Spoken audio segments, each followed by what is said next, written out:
Politisi yang mudah sekali menuduh pemilu curang, ya itu saja orangnya. Bahkan saya dengan teman-teman sering berbicara, jangan-jangan orang yang mudah sekali menuduh pemilu curang, pemerintah curang itu dulu juga sering curang, dikira orang lain melakukan hal yang sama. Fatwa itu pendapat, fatwa bisa didebat, fatwa tidak mengikat. Fatwa itu opini, tidak suci, meniscayakan toleransi. Dan sebaik-baik fatwa, suara hati nurani. Inilah Fatwa Guntur Romli. Assalamualaikum warahmatullahi wabarakatuh. Salam sejahtera untuk kita semua. Shalom, shalom aleichem, Om Swastiastu, Namo Buddhaya, Rahayu, Salam Nusantara. Pemirsa Cokro TV, ini lagi rame soal gosip-gosip politik. Konon ada jegal-menjegal soal capres dan cawapres. Pelempar gosip ini adalah Bapak SBY, Ketua Majelis Tinggi Partai Demokrat. Pak SBY bapaknya dari AHY, Ketua Umum Demokrat. Katanya SBY harus turun gunung karena menurutnya ada tanda-tanda pemilu 2024 tidak jujur dan tidak adil. Padahal dulu Pak SBY pernah bilang ke orang-orang yang melempar tuduhan kalau pemilu 2014 bisa curang. Jangan-jangan orang yang mudah dan sering menuduh pemilu curang itu dulunya sering curang, itu kata Pak SBY dulu. Nah, kalau sekarang Pak SBY nyebarin gosip pemilu 2024 ada tanda-tanda tidak adil dan tidak jujur, jangan-jangan dulunya dia sering begitu.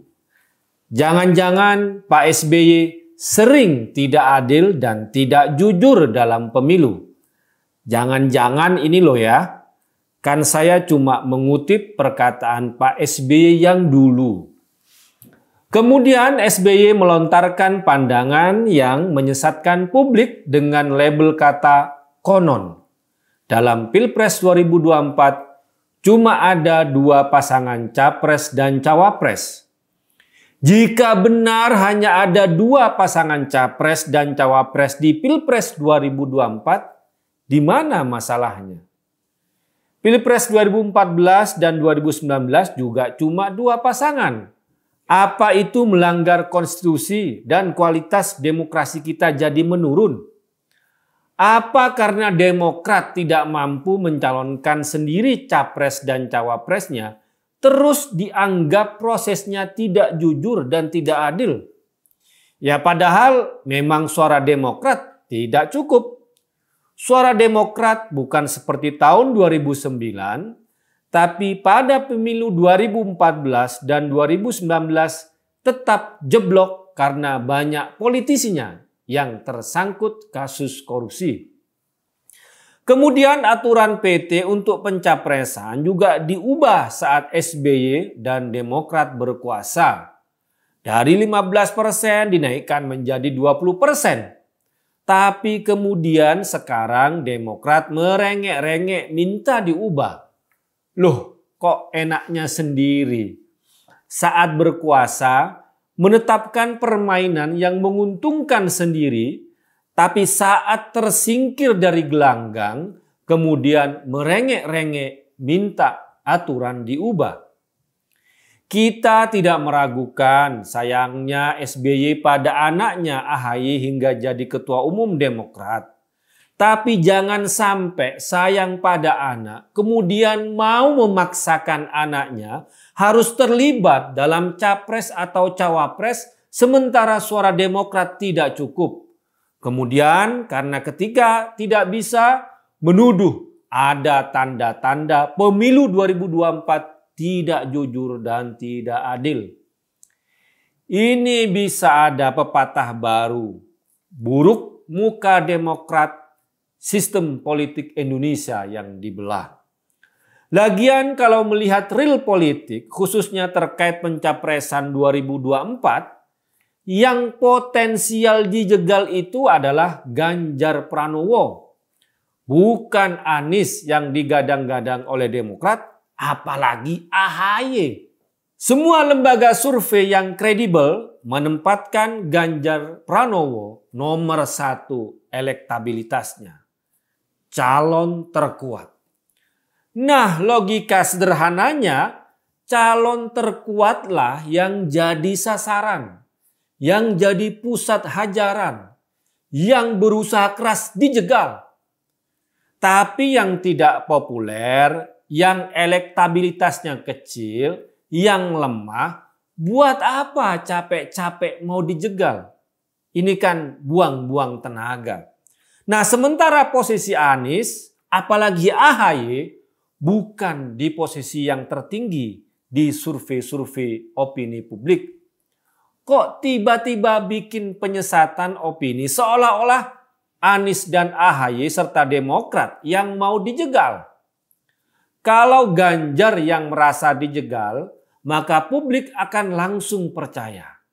Karena hasil surveinya paling tinggi dan masih ada dinamika di partainya. Tapi Ganjar bukan orang cengeng. Bukan seperti dia atau mereka yang mudah curhat di publik sambil playing victim, nyebarin gosip politik yang jahat untuk lawannya, yang ternyata menyimpan rencana jahat untuk terus menyebarkan politik fitnah dan berbau sara di Indonesia. Jadi kalau SBY mau menunjuk pihak-pihak yang katanya mau jegal AHY, maka ingat, 1 jari telunjuk mengarah ke lawan, tapi 4 jari telunjuk lainnya mengarah pada diri SBY dan Demokrat sendiri. Siapa yang bikin aturan main yang menyusahkan dan meninggikan syarat PT? Ya saat SBY dan Demokrat berkuasa. Kemudian dalam survei, AHY atau Anies juga bukan yang tertinggi. Kok kegeeran merasa ada yang mau jegal? Strategi SBY ini bisa dikatakan hampir mirip dengan gaya Ferdy Sambo. Playing victim, nangis-nangis, ternyata paling bertanggung jawab dalam kejadian pembunuhan Brigadir J. Demikian pula saat era SBY dan Demokrat berkuasa. Yang bertanggung jawab atas naiknya PT untuk pensyaratan capres dan cawapres. Tapi sekarang berlagak curhat dan mau melempar kesalahan pada pihak-pihak lain. Persis Ferdy Sambo kan? Nah, siapa yang mau jegal Ganjar? Tentu saja pasangan yang kemungkinan bisa menang kalau Ganjar tidak maju. Kata Saiful Mujani, kalau Ganjar maju, maka siapapun lawannya, maka Ganjar akan menang. Tapi kalau Ganjar tidak maju, maka kemungkinan besar Anies dan kubunya yang akan menang. Jadi siapa yang terancam dengan Ganjar? Mereka yang sekarang teriak-teriak mau dijegal. SBY paham ini, makanya dia mau turun gunung. Bukan untuk melawan yang katanya mau menjegal, jangan-jangan SBY lah yang mau menjegal. Wassalamualaikum warahmatullahi wabarakatuh. Fatwa itu pendapat. Fatwa bisa didebat. Fatwa tidak mengikat. Fatwa itu opini, tidak suci, meniscayakan toleransi. Dan sebaik-baik fatwa, suara hati nurani. Inilah Fatwa Guntur Romli.